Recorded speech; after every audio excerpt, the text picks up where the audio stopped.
Howdy, Keith.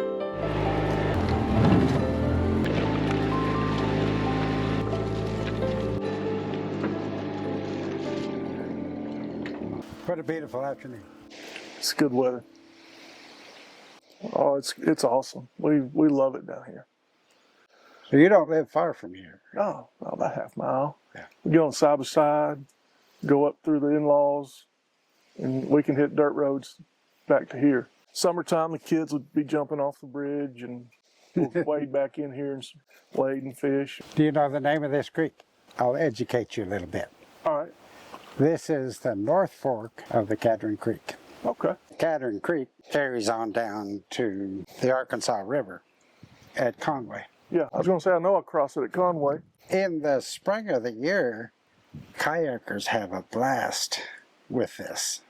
Yeah. It goes from just rocks and a trickle to class 4. Yes. So that bridge, well, you can see the leaves and the sticks. It'll get that much more over the top. Over the top of that bridge? Yes, sir. They redo these roads probably 3 or 4 times a year. So here's a trivia question for you, Keith. What you got? Do you know why or how the Cadron got its name? I have no idea. Back when naming of things happened by the Europeans, the French came in through the Mississippi Delta. This was part of the French territory, what became part of the Louisiana Purchase. But they called it the Cadron, the quadrant. Ah. So the French explorers, this was their quadrant. I have learned something today.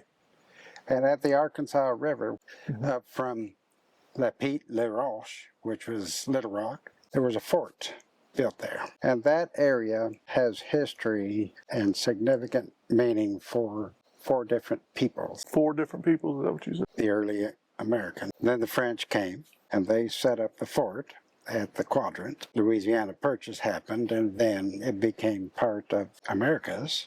Tragically, the Cherokee, during the Trail of Tears, as they were brought through to Oklahoma, and they wintered at the Cadron.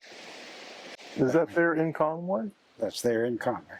Give your kids an education. Give me an education. In central Arkansas, we have a varied history, a long history. As a matter of fact, not far from here, there is an old fallen down hand-hewn log cabin. Sometimes I use antique timbers for art projects. And I was interested in them. I could see the old cabin and I stopped to investigate it and looked up the owner.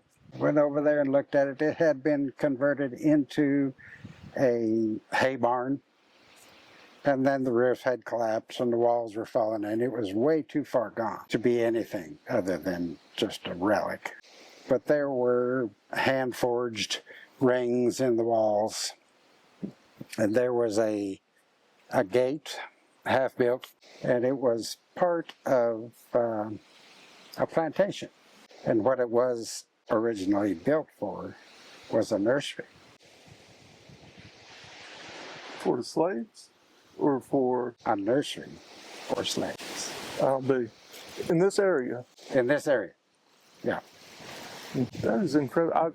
I would not have foresaw that. To bring it to our present moment, we are just the current tenants. Yes, absolutely. Absolutely. It's just our job to take care of it while we're here. I don't know whether I want to say we're the fortunate ones or not. Because, you know, there were obviously people living here, and they had their joys and struggles and trials, and even the slaves that were on the plantations, it was their home. They worked, they lived. They had moments of joy, they had struggles. How many of them you think came and put their feet in the water? There's a lot of modern day slaves that go to jobs they hate and struggle through things. And then they steal their moments of joy. I feel worse for the ones that don't have this kind of outlet. What do you do without this is kind of healing to me. You know, Healing for you. It is. With just sitting here, just the two of us, you can feel the wind. You can look up and you can watch the leaves. I could watch the leaves move for an hour. Just watch them move in the trees. It's healing. I'm here with Kieth Moore on the North Fork of the Cadron Creek in Central Arkansas. Kieth, tell us about yourself. First and foremost, I want to be known as a child of God. Child of God. First and foremost. I'm a father, a son, a brother. I'm a husband. I'm an active part of the Lord's kingdom. I've worked in construction for a living. I've done drafting, still do drafting for a living. But who is Kieth? There's so many ways to ask or to answer that question. Kieth could have been very much different today than he is so what were some of the decisions that you made that allowed Kieth to be Kieth? It was not an easy journey. After 10 years, my wife and I ended up adopting. It was not an easy journey, and it shaped me in a lot of ways. It taught me a lot about faith, a lot about God's timing, and being able to see God's blessings and appreciate them in a way that I don't think I would have otherwise. And we can talk as personal about any of that you want to. I am an open book to you, sir. Well, my hope for this is to give somebody who might be on a similar journey a glimmer of hope. You came to it, you went through it. Now, I know your little wife, I knew her as a teenager. I was really happy for you two when you hooked up, and I've watched this as an observer and a cheerleader. Okay. You have always been a person that it's always good to see you. It's always encouraging to see you. People have different Bible heroes. The one that I probably closely aligned with is Barnabas. I agree. For you. I agree with that for you. I'm not saying I agree with that for me, but I do think that too. Absolutely. I personally am torn between one of two. Okay. It's either Peter or it's Joseph. Right. And I changed over time. I'd always pick Peter. Right. Because if you need someone to say something, just let me know. I got no problem just blurting something out and then going, "Oh, I shouldn't have said that." That's kind of my mentality. I'm excited. Let's get started. Boy, I can't wait. Let's conquer the world. And I go, "Oh, wait, this is hard. I don't know about all this." So I identify with Peter in some of those ways, and he's a much better person than I've described. But I carry those traits. But what I like about Joseph, and it didn't occur to me until after children, Jesus' father, Joseph. Right. We really have very little about him. And that's because he is instrumental in a part of something greater than himself. That's and right. Now that I have children, I see my role much more clearly than I did. It was me. Now it's not. Well, those two precious kids, I see them at church, and young Thomas, he's always there wanting to help. He's wanting to do something. Oh, yes. Now, that little gal, she will check you out. She's not going to accept you on face value. No. She's been that way all her life when she was a baby. They are built completely different. Completely. But I love them, and they are God's blessings. Well, Kieth, you came here from down around Cabot area? So, grew up around Cabot, and we moved up to Pangburn. And so, small town, Church of Christ. It's not like there was a bunch of them, you know.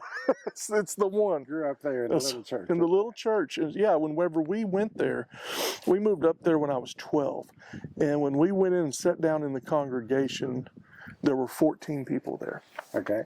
And that's the first time I got to watch church growth. I look back on it, and it is the biggest blessing. And this is going to sound small. It sounds small, and unless you're in the middle of it, I think it's hard to appreciate maybe. And when we moved, it wasn't long till my grandparents were there. It wasn't long till aunt and uncle and family came there. And just like most little churches, the backbone of it was a group of older ladies. When we left, the church was about 40 members. Okay. And 14 to 40 was the difference between life and death for that little congregation. Yeah. I know at 16, I was teaching the adult Bible class. Now, that does not mean I was doing a good job of teaching the adult Bible class. What it means is there were people that were leading me as I was standing up there. They taught me how to do the things that I could do to help the church. Here's something that I recall from my early days as a Christian. Shaking off the nerves and being able to stand up and do something publicly. Mm-hmm. I'd get a lot of encouragement. Saying, that was really good, that was really good. It wasn't, but right. I got encouragement. And then I was able to go from that to, thank you, brother, I needed that. Mm-hmm. Later when I gained a little bit of wisdom and was able to impart something.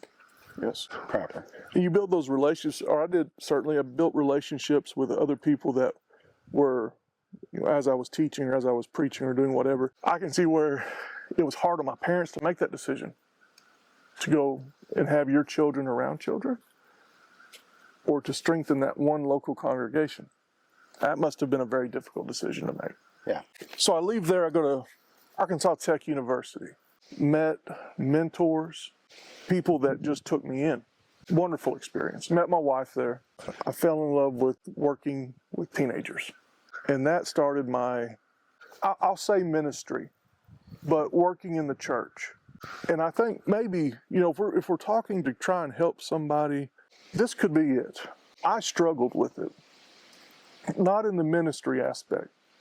There is a feeling I had of inadequacy when I'm comparing myself to my peers.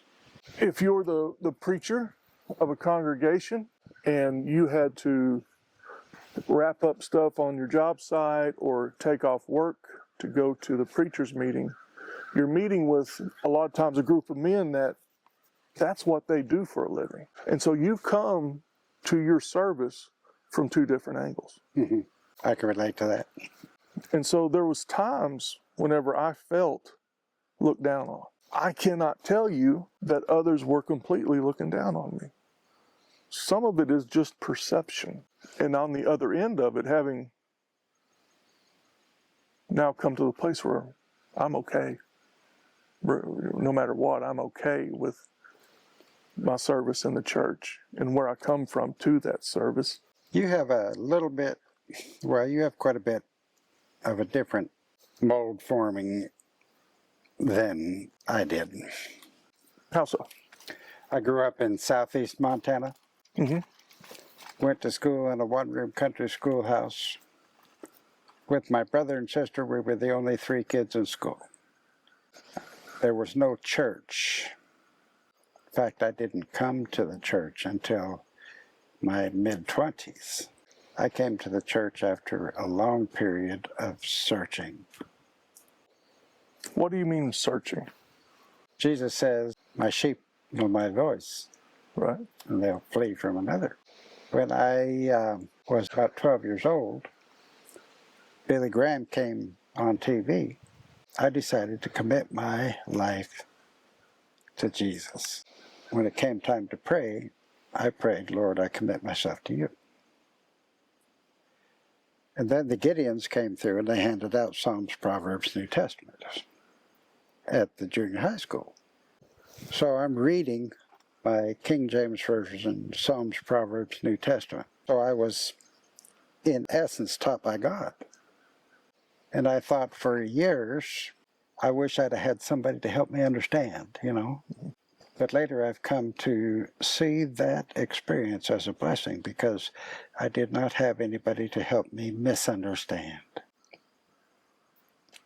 So there was never a question in my mind about whether God was real or whether he existed. It was always, how do I mold myself to be like him? I knew I needed to make a public confession. I knew that I needed to get baptized. And I knew that God would then add me to his church. But what was that?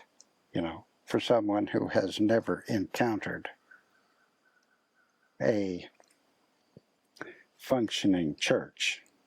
Ultimately, you did make that public confession. Ultimately, you did obey in baptism.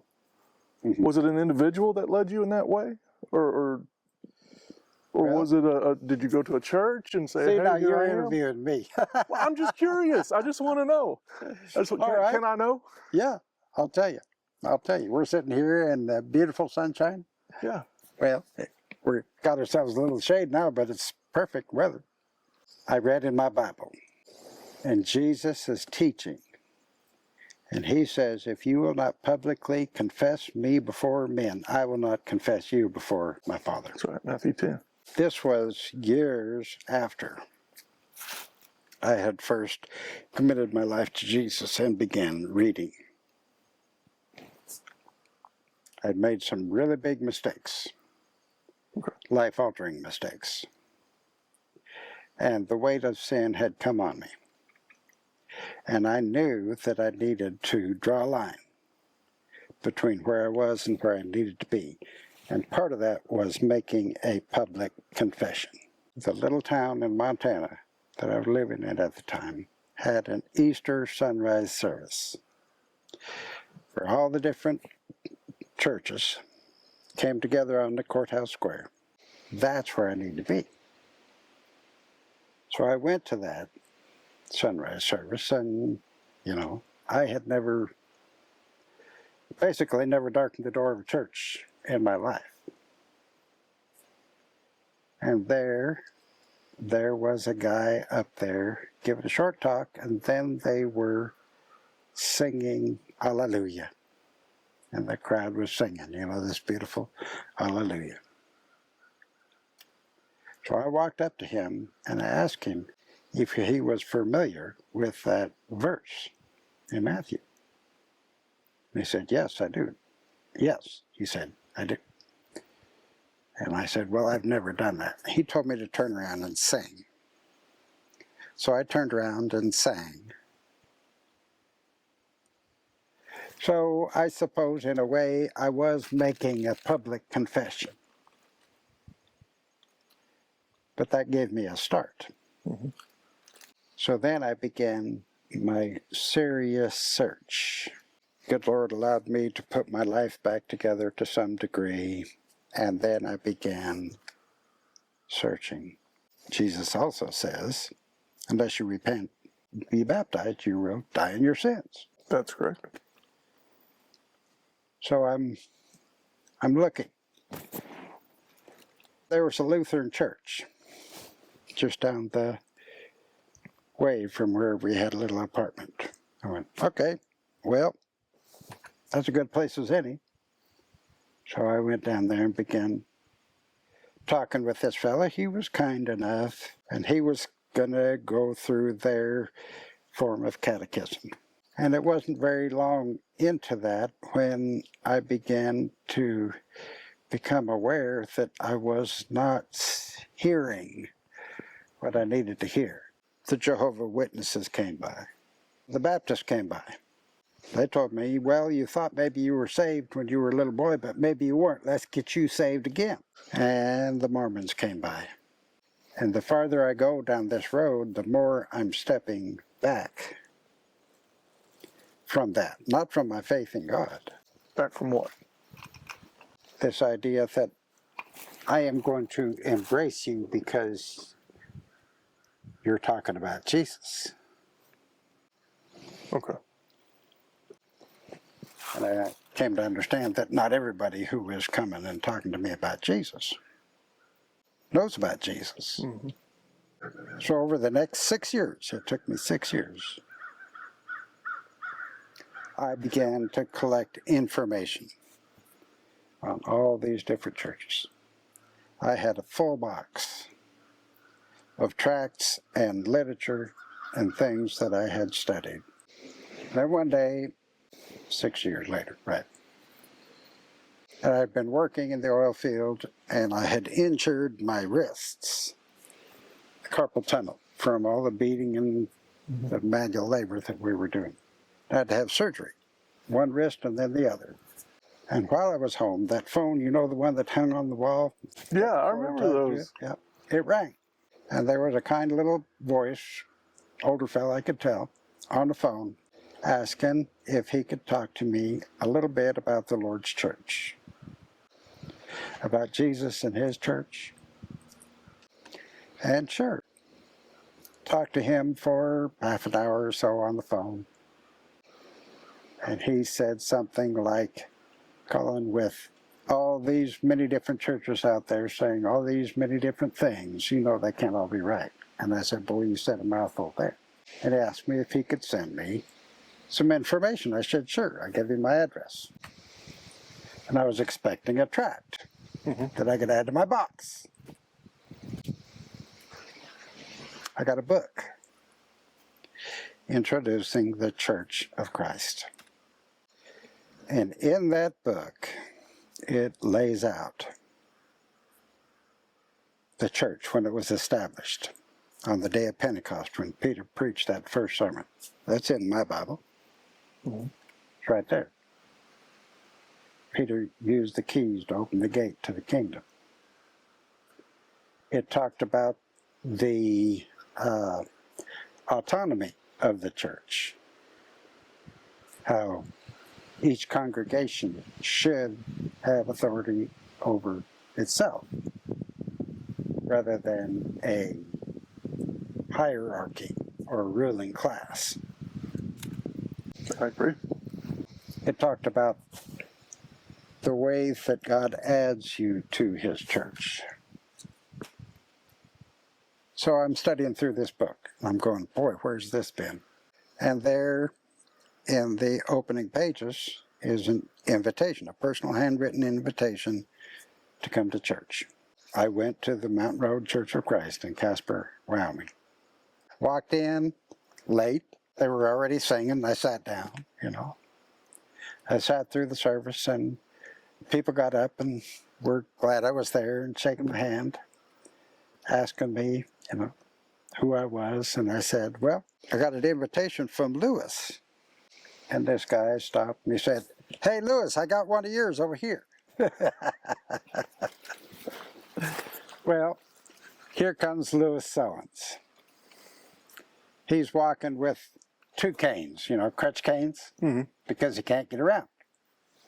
And he comes over there and shakes my hand, so happy to see me. I felt loved, heard, and seen. So later in the season, at a gospel meeting, I was baptized. But my story goes on from there, but I can't leave it alone without talking about Lewis Sellens. You've got a good story. And I'll tell you who Lewis Sellens is. So, He is a Nebraska farmer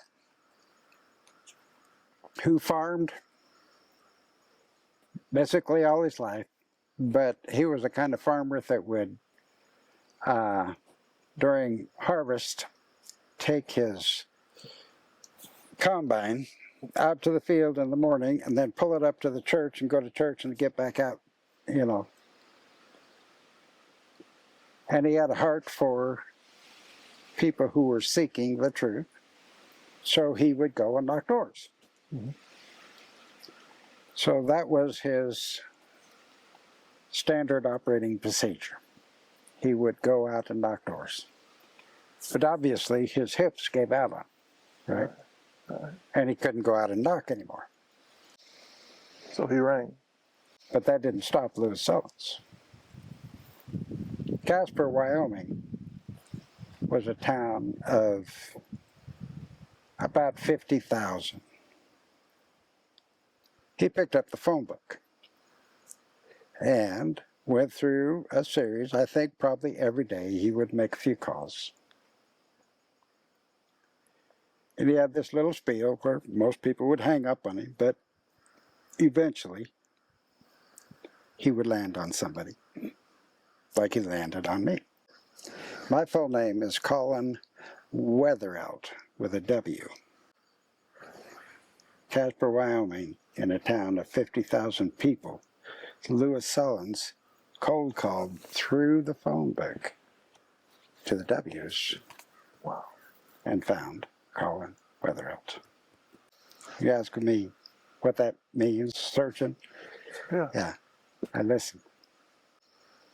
It's a good story. Of course, then I began working with congregations there, and I moved, and, you know, the good Lord has done many things with me in my life, and I've been blessed by different congregations, and my heart's been broken by some. But ultimately, it is the commitment of individuals to God. See, I think that's the class of people we should strive to be in. This gentleman that was making the phone calls. Old Louis Sullen. You And weren't the then only Miss one. Laura Smith, when I was baptized, she came up to me after the baptism, and she gave me a big old hug, and then she backed me up and she says, "Colin, it takes God a very long time to grow a tree." So you grew up basically in the church. That's how we would say it, yeah. I grew up in the church. Mom and Dad took me from the time they Was gave me out of there the house. ever a time when you had, obviously someone who grows up into the church has to come to their own faith. Was there a time in your life when God became real for you? Yes. So I had my struggles, as many do. Mm-hmm. You know, I had my time of doing what I wanted more than what I should be doing. Along the way, there have been things that have happened.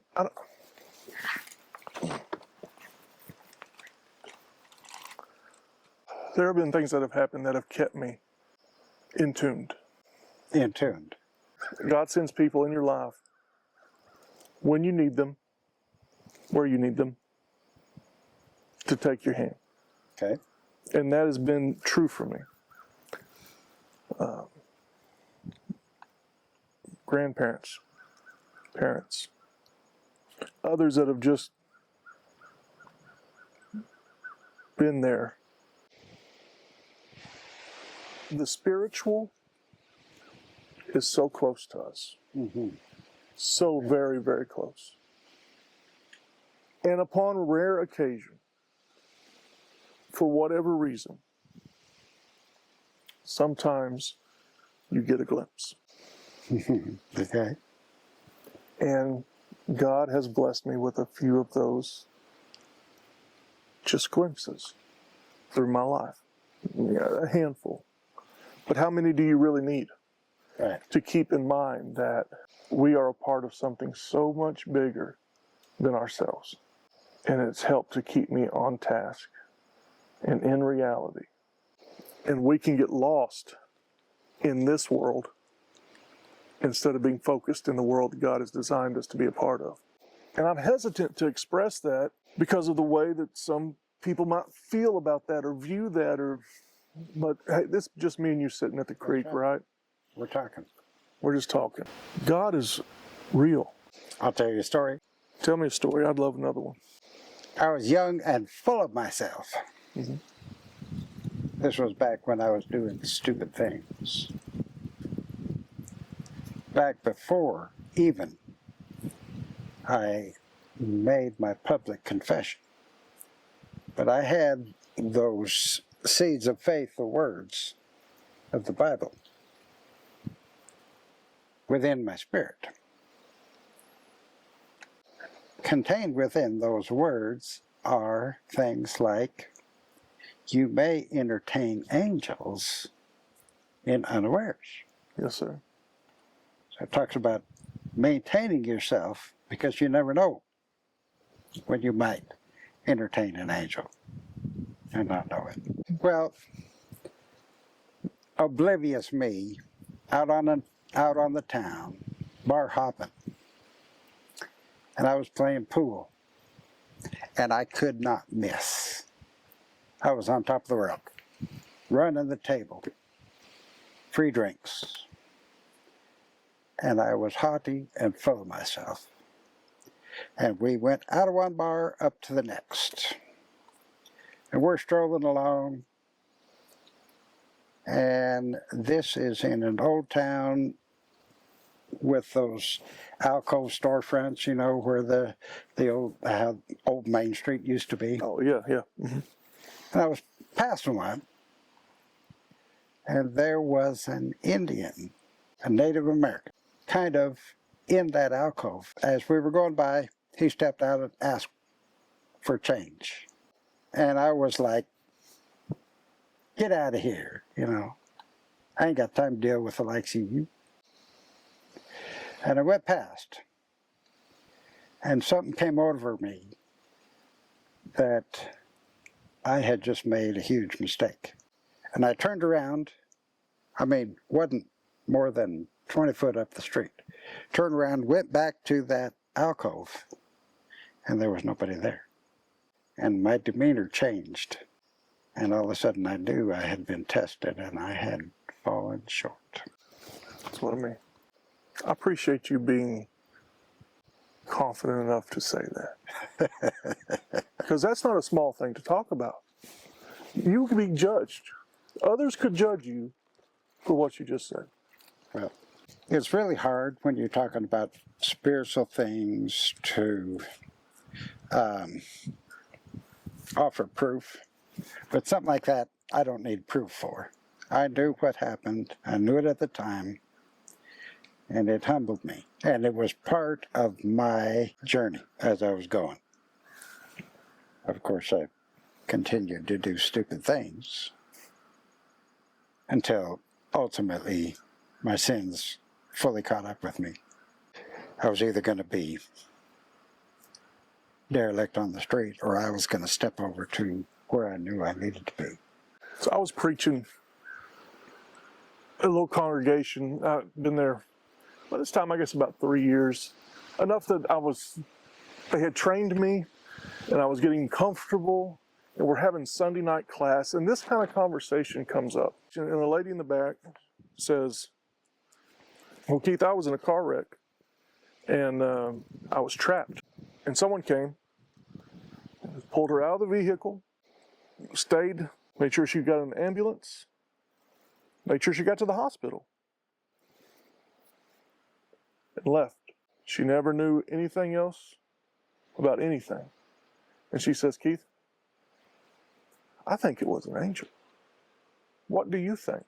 And so here I am in front of everyone with Keith, I think an angel saved my life. What do you think? And my answer was, I agree with what you think. You were there. Right. You experienced it, not me. Whoever it was, whatever it was, sent by God. Well, I want to thank you, Keith. Sure. For taking the time with me here. Absolutely. We've had a good conversation. Hey, I've enjoyed this. I really enjoyed this. I was a lot nervous about doing this. Was you? I was terrified. But sitting here, it really is just two guys talking at the creek. We can do this again with the camera here or not. Right. I really enjoyed it. And I appreciate what you're doing. And I hope that this got great benefits for other people. But if no one else benefits, You and me I have have our today. time. We've got to know each other a little deeper. Yes, sir.